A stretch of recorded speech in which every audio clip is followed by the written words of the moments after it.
Hi friends, welcome to Shylo's kitchen. வல்லாரக்கீரை கடையல் எப்படி செய்யுதுன்னு பார்க்கலாமா? இதை பாருங்கள், இதுதான் வல்லாரக்கீரை. நிறைய பேருக்கு வல்லாரக்கீரை எப்படி இருக்குன்னு கூட சில பேருக்கு தெரியாது. இது தெரியாதவங்களுக்கு தான். இந்த பாருங்கள், இந்த மாதிரி இருக்கும். இது எவ்வளோ ஞாபக சக்திக்கு ரொம்ப நல்லதுங்க. இது வாரத்தில் ஒரு 2 வாட்டி இல்லை முடிஞ்சால் அது டெய்லி கூட ஒரு 4 கீரை சாப்பிட்லாம். அவ்வளோ ஞாபக சக்திக்கு நல்லது. அது மட்டும் இல்லைங்க, இதை நம்மளுக்கு இந்த வெரிகோஸ்ன்னு சொல்லுவாங்க பார்த்தீங்களா, அந்த மாதிரிக்கு நரம்பு பிரச்சனைங்களுக்கு இது அப்படியே நரம்பு மூளைக்கு போகிற நரம்பெல்லாம் நல்லா தூண்டி இது நல்லா ஒர்க் பண்ணும். ஞாபக சக்தி அதிகம் பண்ணும். அதுக்கு ரொம்ப முக்கியமானது ஒரு கீரைன்னே சொல்லலாம். உங்களுக்கு நல்லாவே தெரியும் வெள்ளரிக்கீரைன்றது. ஆனால் சில பேருக்கு தெரியல அது கீரை எப்படி இருக்கும்னு கேட்குறாங்க. அவங்களுக்காக இந்த வீடியோ. பாருங்கள், இந்த தண்டை எடுத்து நல்லா க்ளீன் பண்ணி கீரையை மட்டும் எடுத்தாச்சு. ஒரு 2 வெங்காயம், ஒரு 5 பச்சை மிளகா, தக்காளி, பூண்டு 4 பூண்டு எடுத்து வச்சு நம்மளாம் நீங்கள் கீரைக்கெல்லாம் எப்படி ரெடி பண்ணுறீங்களோ சேம் தான். ஒரு கப்பு பருப்பு இதை நல்லா கழுவிட்டு க்ளீன் பண்ணி எடுத்தாச்சு. இதில் 1/4 ஸ்பூன் பெருங்காயத்தூள், 1/4 ஸ்பூன் மஞ்சத்தூள். ரொம்ப குயிக்காகவும் பண்ணிடலாம், இதில் துவையலும் பண்ணலாம். இப்போ இதில் ஒரு 5 பல் பூண்டு சேர்த்தாச்சு. வெங்காயம் ஒரு 4 தக்காளி, பச்சை மிளகா ஒரு 5, புளி கொஞ்சமாக சேர்த்துக்கோங்க. இதோட தேவையான அளவு உப்பு சேர்த்துக்கோங்க. 2 வெங்காயம், 4 தக்காளி, ஒரு புளி, கொஞ்சோண்டு புளி, 5 பல் பூண்டு, 5 பச்சை மிளகா, அவ்வளோதாங்க. இதை மட்டும் தனியாக போட்டு வேக வச்சிடலாம்.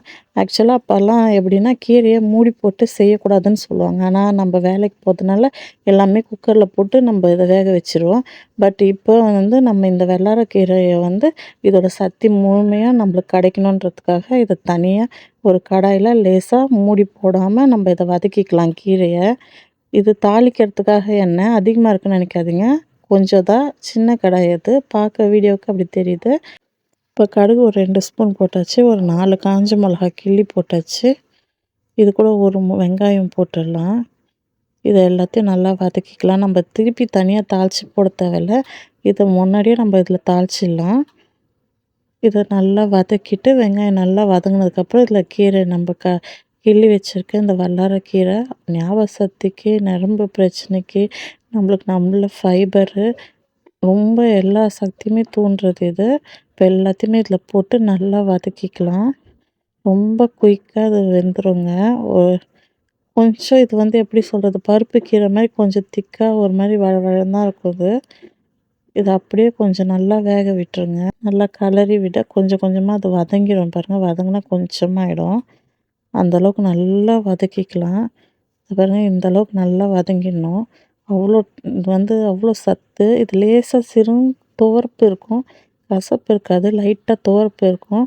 அதனால் பசங்க இதை அப்படியே கொடுத்தோன்னா சாப்பிட மாட்டாங்க. அதனால தான் பருப்பு கொஞ்சம் அதிகமாக சேர்த்து நம்ம இது கடையல் மாதிரி பண்ணி கொடுத்தோன்னா அந்த துவர்ப்பு லேசாக தெரியாது அந்த பருப்போட. இப்போ நல்லா கீரை வெந்துருச்சு, குக்கர்லேருந்து விசில் வந்துருச்சு. நம்ம இதை ஓப்பன் பண்ணிவிட்டு இதில் அது சேர்த்துடலாம். வாங்க, பருப்பு எந்த அளவுக்கு வெந்திருக்குன்னு நம்ம பார்க்கலாம். இந்த பாருங்கள், கீரை நல்லா வெந்து வந்துருச்சு. இப்போ இதை ஆஃப் பண்ணிடலாம். இங்கே பாருங்கள், கரெக்டாக பருப்பு வெந்து நல்லா இந்த அளவுக்கு வந்துருச்சு. இப்போ நம்ம மேஷர் வச்சு நல்லா மேஷ் பண்ணி எடுத்துக்கலாம். நல்லா எந்த அளவுக்கு உங்களால் மேஷ் பண்ண முடியுமோ அந்தளவுக்கு நல்லா மேஷ் பண்ணிக்கோங்க. இல்லை அப்படியே கூட்டு மாதிரி வேணும்னா நீங்கள் அப்படியே பருப்போடு அப்படியே கூட சாப்பிட்லாம். நான் அந்த பச்சை மிளகா அதெல்லாம் காரத்துக்காக நல்லா நான் கிளறி எடுத்துடுறேன். மசிச்சு எடுத்தாச்சு. இப்போ இந்த கீரையை அதோடு சேர்த்துடலாம். ரொம்ப சத்துள்ளதுங்க, ஞாபக சக்திக்கு ரொம்ப முக்கியமானது. அடிக்கடி இதை நம்ம சேர்த்துக்கணும். எல்லா கீரையும் ஒரு கீரையாக நம்ம எவ்வளோ சேர்த்துக்கிறோமோ அவ்வளோ நல்லது. நம்மளுக்கு எதுனா வச்சுட்டு இந்த 40 வயசுக்கு மேலே எல்லாமே மறந்து போயிடுது. எது எங்கே வச்சோன்னு தேடுறதுக்கே சரியாக இருக்குது. அந்த மாதிரி ஆளுக்கெல்லாம் இது ரொம்ப முக்கியமானது. இதை பாருங்கள், குயிக்காக கடைஞ்சி ரெடி பண்ணியாச்சு. லைட்டாக அது ஸ்டவ்வில் ஒரு 10 நிமிஷம் வச்சு இறக்கிடலாம். இல்லை நீங்கள் அப்படியே சர்வ் பண்ணுறதா இருந்தாலும் பண்ணலாம். அப்புறம் என்னங்க, இந்த ஒயிட் ரைஸோட நம்ம வல்லார கடையில் இதில் ஊற்றி பாருங்கள், நல்ல பருப்பு கீரை கடைஞ்சி இது கூட பீட்ரூட் பொரியல் செய்து வச்சுருக்கேன். இதோட நம்ம சாப்பிட்டு பார்க்கலாம். நல்லா சுட சுட இருக்குது. இது கூட இந்த பீட்ரூட் பொரியல் எடுத்து வச்சுட்டு அப்படி வச்சு சாப்பிட்டோன்னா அவ்வளோ அமிர்தம் மாதிரி இருக்கும். நீங்க ட்ரை பண்ணி பாருங்க. ஷைலோஸ் கிச்சன மறக்காம சப்ஸ்கிரைப் பண்ணிக்கோங்க, லைக் பண்ணிக்கோங்க, ஷேர் பண்ணிக்கோங்க. வீடியோவ மிஸ் பண்ணாதீங்க. கமெண்ட் பண்ணுங்க. நெறைய பேர் சப்ஸ்கிரைப் பண்ணாமயே வீடியோ பார்க்குறீங்க. மறக்காம சப்ஸ்கிரைப் பண்ணிக்கோங்க. ஞாபகத்தோட இந்த வல்லாரக்கீரைய செய்து அதே ஞாபகத்துல ஷைலோஸ் கிச்சன சப்ஸ்கிரைப் பண்ணிக்கோங்க, லைக் பண்ணிக்கோங்க. நெக்ஸ்ட் வீடியோல பார்க்கலாம். பாய்.